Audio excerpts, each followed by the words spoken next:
Once upon a time, a princess named Snow White lived in a castle with her father, the king, and her stepmother, the queen. Her father had always said to his daughter that she must be fair to everyone at court. Said he, "People come here to the castle when they have a problem. They need the ruler to make a fair decision. Nothing is more important than to be fair."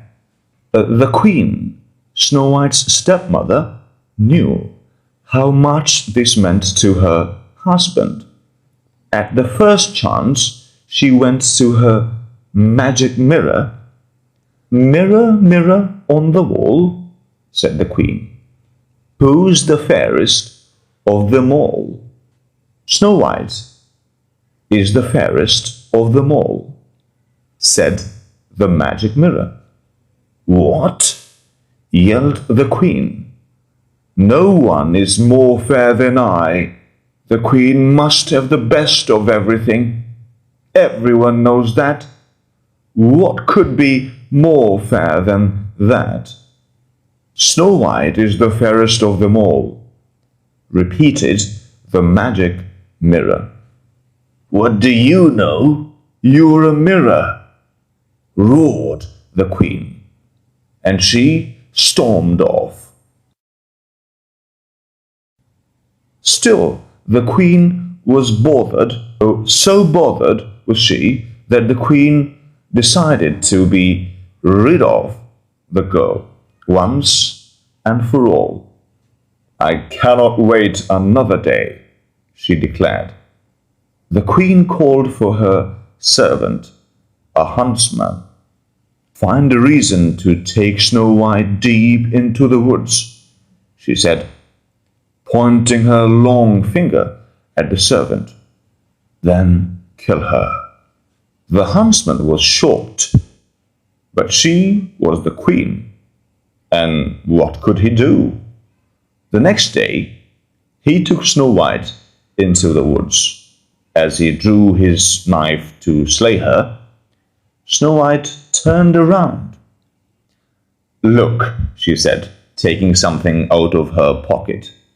"You have always been good to me." She held in front of him 6 perfect arrowheads that she had carefully shaped. "Do you like them?" she said. "They are for you." "Snow White," said the huntsman, "I cannot do this." "You can take these," said Snow White. "That's not what I mean," said the servant. He dropped to his knees. "How can I say this to you? The queen, your stepmother, ordered me to kill you," he said. "But I cannot." "She did what?" Snow White called out with alarm. "You must run away," said the huntsman, "far into the woods, now, and never come back to the castle." Snow White turned and ran into the woods as fast as she could. Deeper and deeper she ran. It was getting dark, and the wolves were starting to howl. She tripped, and her skirt was torn. Tall tree branches seemed to reach down to the very ground to grab her. She was scratched, bleeding and scared, yet she ran on and on. Then all of a sudden, far away, there was a light. Who was living so deep in the woods? She stepped up closer. It was a cottage, yet no sound came from the cottage, only light from the windows. "Hello," she said, knocking softly on the door. "Hello?" No answer.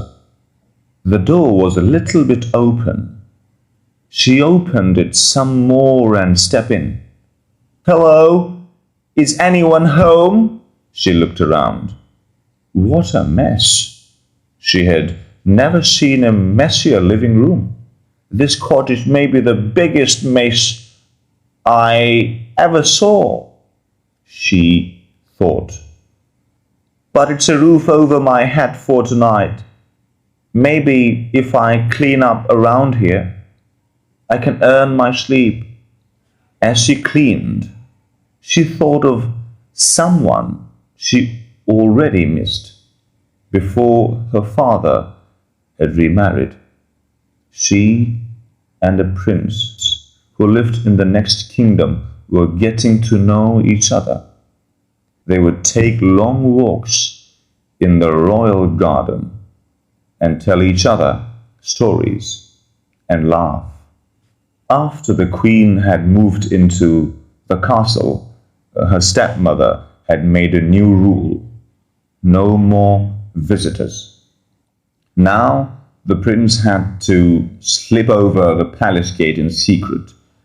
He would call out to her from under her window, and they could talk a bit that way.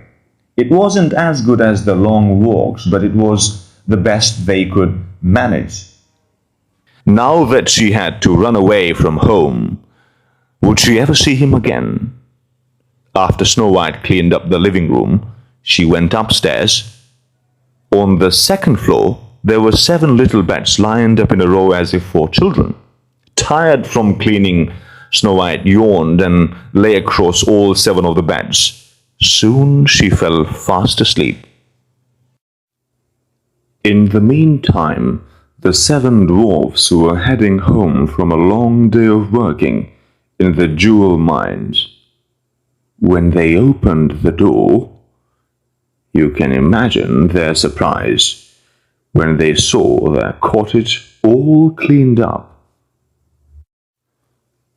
"What kind of magic is this?" said one of the dwarfs, whose name was Doc. "I wouldn't mind more magic like this," said another of the dwarfs with a smile. His name was Dopey. "We'd better check upstairs," said another dwarf, whose name was Grumpy. "Something is fishy around here, that's for sure." There, lying across all their beds, was a young lady, fast asleep. "Who are you?" said all the dwarfs at once. Snow White bolted awake. The 7 dwarfs could tell she was as surprised as they were. Soon they all relaxed and shared their stories. Snow White learned their names: Bashful, Dork, Dopey, Grumpy, Happy, Sleepy, and Snizzy. She told them all about her stepmother, that her stepmother had tried to get the huntsman to kill her, that the huntsman had set her free in the wood, and that she could never go back home again. "Stay here with us," said Bashful. "That's sweet," said Snow White. "But if I were to stay here at your home, I would have to do something for all of you." "You already cleaned up our place," said Sneezy. "Keeping the house clean will be easy," said Snow White, "as long as we all pitch in. I will let everyone know what part they can do, and I will do my share too, of course." "That's fair," said Happy. "But there must be something else I can do for you," said Snow White. The 7 dwarfs shrugged. "Do you know how to read?" said Dork. "We have these books filled with wonderful tales and would love to be able to read them." And so it was agreed that Snow White would give them reading lessons. To celebrate their new friendship, Snow White and the seven dwarfs sang and danced the night away. The next morning, before they left for work, the seven dwarfs warned Snow White she must not open the door to anyone. After all, who knows what evil her stepmother might do? The princess nodded in agreement, and the dwarfs left the house. The princess prepared her first reading lesson. She also prepared a good hot meal for the seven dwarfs when they returned home that night. And so the days passed. Back at the castle, the queen marched up to her mirror. "Mirror, mirror on the wall," she demanded, "who is the fairest of them all?" "Snow White is the fairest of them all," said the magic mirror. "That's impossible," screamed the queen. "The girl is no longer alive." "Snow White lives," said the magic mirror, and an image was shown on the mirror of Snow White living in the cottage of the seven dwarfs. The queen turned red with rage. She screamed, "She will not get away with this." At the cottage of the dwarfs, the next afternoon, when the seven dwarfs were away at work, there was a knock on the door. "Who is it?" said Snow White. She remembered the warning of the seven dwarfs not to open the door to anyone. "It's only a poor old woman," came a squeaky voice. "Selling apples?" Yet it was the evil queen, disguised as an old woman.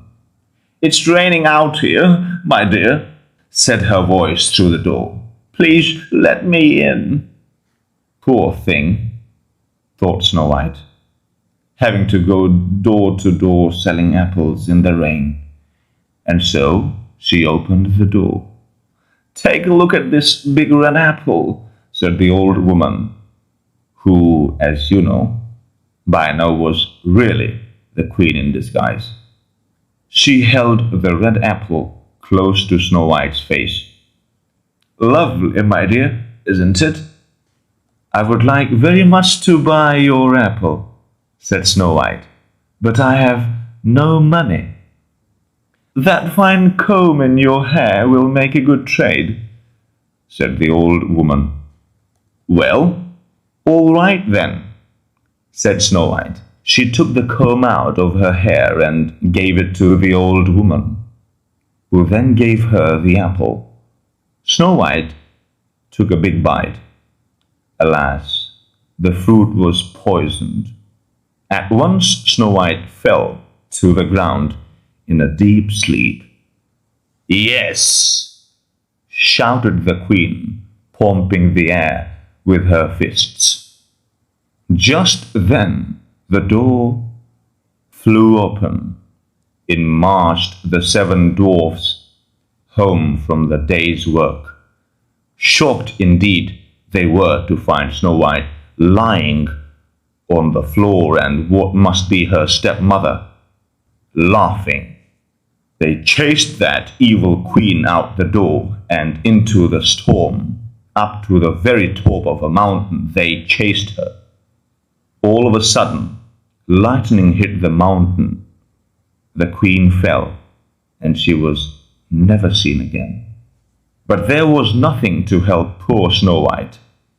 She stayed absolutely still in her deep sleep. The seven dwarfs gently lifted her into a glass coffin. Day and night they kept watch over her. One day, the prince happened to pass through. Ever since he had learnt that Snow White was missing at the castle, he was searching for her far and wide. Now he had finally found her. But in such a state, the prince pulled open the glass coffin. Her face seemed so fresh, even in that deep sleep. He gently took one of Snow White's hands in his own and kissed it. At once Snow White's eyes opened. With love's first kiss, the evil queen's spell was forever gone. Now nothing stood in the way for Snow White and the prince to be together forever. They returned to the kingdom and lived happily ever after. Thank you very much for paying attention. Bye-bye for now.